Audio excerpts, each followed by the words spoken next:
Ayan, babalik na ako sa aming car kung saan nag-aantay na ang aking mahal na asawa at ang aking mahal na anak. Tapos na ang aking appointment for today. Nag-aantay na. Kausap ko ako sa bata kong mahal na anak kanina. Ay, umulan. Agoy. Okay, gora. Good morning, USA. Good evening, Philippines. Hi, guys. Nagising na ang aking mahal na anak. Ayan. Kakaantay sa akin sa taas kanina kung saan nagpa cleaning ako sa aking teeth. So, kaya ako lang mag-isa kanina.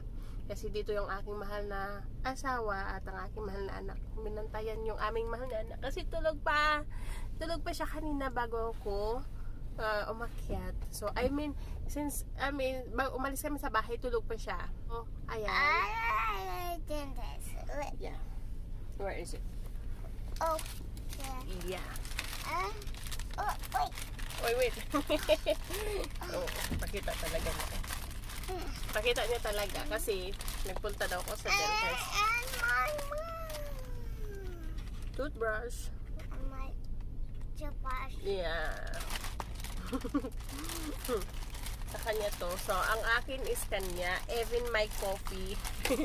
My coffee, Mommy's coffee is flows. Down, you know. Mommy coffee is for baby coffee. Yeah. So, Sherman me guys for me. Yeah. Toothpaste and flows. Dental flows. Right? No.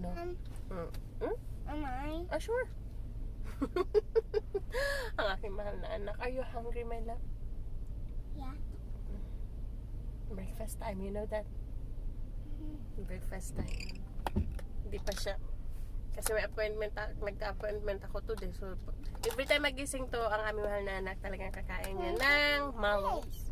But now, no Milo. So, dadaanan lang kami sa, bibili kami ng hash brown. Hash brown sa aking mahal na anak. Kasi, yun ang breakfast niya. Talagang pag ako, hindi muna ako, coffee lang muna ako. You know, diet time. Diet time. What happened? Huh? You done? Yeah. Oh, I thought you did not see him. Was he? Ah, okay.